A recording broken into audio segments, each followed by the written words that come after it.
Hey everyone, welcome to coders day.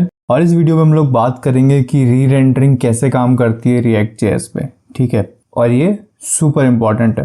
तो जब भी हम रिएक्ट की बात करते हैं, किसी भी फ्रेमवर्क या किसी भी लाइब्रेरी की बात करते हैं, किसी प्रोग्रामिंग लैंग्वेज की बात करते हैं, उस प्रोग्रामिंग लैंग्वेज या फ्रेमवर्क को बहुत अच्छे से समझने के लिए हमें पता होना चाहिए कि एक्चुअल में वो बिहाइंड द सीन कैसे काम करता है। तो आजकल यार रिएक्ट बहुत ज़्यादा ट्रेंड में है, पर उस ट्रेंड को मैच करने के चक्कर में हम चीज़ों को इतना तेज़ी से सीखते हैं कि हमारी जो नॉलेज है वो हमेशा शैलो रह जाती है। ठीक है, हम कभी उतना डीप में जा ही नहीं पाते हैं। और यही कारण है 90% लोगों के कोड में बहुत ज़्यादा बग्स आते हैं। उन लोगों का कोड स्केलेबल नहीं होता, वो लोग अच्छा कोड नहीं लिख पाते हैं क्योंकि वो चीज़ों को बस ऊपर से समझते हैं, उन्हें नहीं पता कि बिहाइंड द सीन चीज़ें कैसे काम करती है। तो री रेंडरिंग के प्रोसेस को समझना एक और इम्पॉर्टेंट कॉन्सेप्ट है रिएक्ट का, जो तुम्हें पता होना ही चाहिए अगर तुम्हें रिएक्ट में अच्छे से अपना कोड लिखना है और एक अच्छा डेवलपर बनना है। ठीक है, तो इस कॉन्सेप्ट को मैं तुम्हें एक एग्जाम्पल के थ्रू समझाऊंगा बहुत ही सिंपल वे में। अगर इसके बाद भी तुम्हें कोई डाउट रह जाए तो डेफिनेटली तुम मुझसे कमेंट सेक्शन में पूछ सकते हो। ठीक है, तो देखो यार, यहाँ पे मेरे पास एक सिनेरियो है, एक फंक्शन है हमारा यहाँ पे ऐप, और उसके अंदर हमने एक यूज स्टेट बना रखा है काउंट नाम का, और हम उसको JSX में रेंडर करा रहे हैं। ठीक है, तो जब भी कंपोनेंट रेंडर होता है तो तीन चीज़ें होती हैं। नंबर 1 हमारा फंक्शन कॉल होता है, स्टेट अपडेट होती है, उसके बाद JSX रिटर्न होता है। ये चीज़ें याद रखना। ठीक है, तो फर्स्ट रेंडर में क्या होगा, जो हमारा यूज स्टेट है उसकी एक डिफ़ॉल्ट वैल्यू होती है। अब यहाँ पे काउंट की डिफ़ॉल्ट वैल्यू हमने सेट करी हुई है 0। ठीक है, तो जैसे ही मैं यहाँ पे इसकी डिफ़ॉल्ट वैल्यू 0 सेट करूँगा तो वो वैल्यू हमारी काउंट पे आ जाएगी। ठीक है, तो अब हमारी काउंट की वैल्यू 0 हो गई, और अब हम इस डिफ़ॉल्ट वैल्यू का कभी भी यूज़ नहीं करेंगे। रिएक्ट के अंदर ये डिफ़ॉल्ट वैल्यू दोबारा कभी काम में नहीं आएगी। ठीक है, तो ये डिसअपीयर हो जाएगी। तो अब क्या होगा, जो हमारा काउंट वेरिएबल जहाँ जाए रिएक्ट वहाँ पे एज अ 0 प्रेजेंट करेगा। मतलब जहाँ जहाँ हमारा काउंट वेरिएबल है वहाँ वहाँ हम 0 लिख सकते हैं। ठीक है, तो देखो कुछ ऐसा सिनेरियो हो जाएगा। सबसे पहले हमने यूज स्टेट की जो डिफ़ॉल्ट वैल्यू थी उसको काउंट में असाइन किया, और जहाँ जहाँ हमारी एप्लीकेशन में वो काउंट वेरिएबल है वहाँ वहाँ हम 0 असाइन कर सकते हैं। ठीक है, अब किसी यूज़र ने काउंट प्लस प्लस बटन को क्लिक कर दिया। अब क्या होगा, हमने बटन पे अपना एक इवेंट हैंडलर लगा रखा है ऑन क्लिक। तो जैसे ही ऑन क्लिक देखेगा कि यार बटन प्रेस हुआ है तो वो हैंडल क्लिक को कॉल करेगा।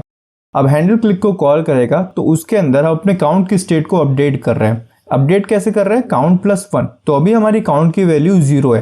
ठीक है, तो जैसे ही वो 0 + 1 करेगा, जो हमारा काउंट है वो इंक्रीज बाय 1 हो जाएगा। ठीक है, अभी हमारा सेट काउंट ने अपडेट कर दिया है काउंट को।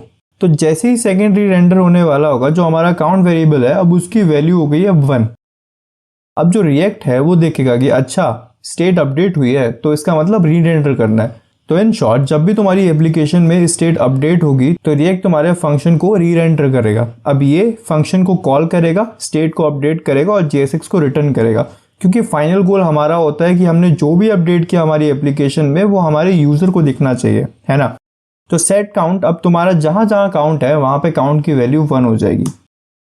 ठीक है, अब हमें JSX में भी रिटर्न करना है तो वहां पे भी काउंट की वैल्यू 1 होनी चाहिए। ठीक है, अब क्या हुआ, अब दोबारा से किसी ने बटन पे क्लिक किया। अब दोबारा से बटन पे क्लिक किया तो हैंडल क्लिक को कॉल होगा। ठीक है, अब हैंडल क्लिक को कॉल होगा तो अब सेट काउंट देखेगा कि अच्छा अब तो काउंट की वैल्यू 1 है, तो 1 + 1 वो 2 कर देगा।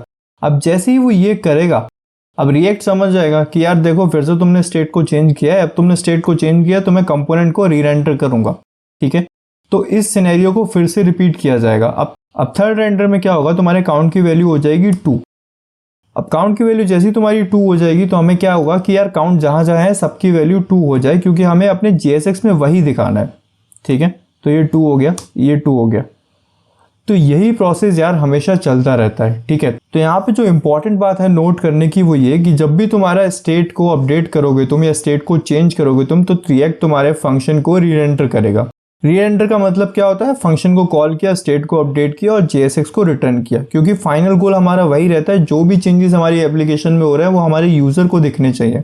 ये चीज़ समझना इसलिए इंपॉर्टेंट है क्योंकि जब भी तुम शैलो नॉलेज लेके एप्लीकेशन बिल्ड करने चले जाते हो, तुम्हें पता नहीं होता कि चीज़ें बिहाइंड द सीन कैसे काम करती है, तो बहुत सारे ऐसे बग्स आ जाते हैं जिनको सॉल्व करने में तुम्हारे घंटों निकल जाते हैं। ठीक है, अगर तुम्हें यही पता नहीं है कि तुम्हारा जो रिएक्ट कंपोनेंट है वो रेंडर कब करता है, वो कैसे बिहेव करता है, तो तुम्हें चीज़ें समझने में बहुत ज़्यादा मुश्किल होगी। तो ये one of the important concept है यार रिएक्ट का, जिसको समझना ज़रूरी भी है और आसान भी है। ठीक है, इतना कोई टफ नहीं था, ये सारी चीज़ें बहुत आसान है।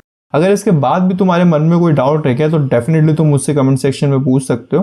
और अगर चैनल पे नए हो यार तो सब्सक्राइब करो। अगर वीडियो पसंद आई हो तो उसको लाइक करो। आज के लिए इतना ही रखते हैं, बाकी मिलते हैं अगले वीडियो में।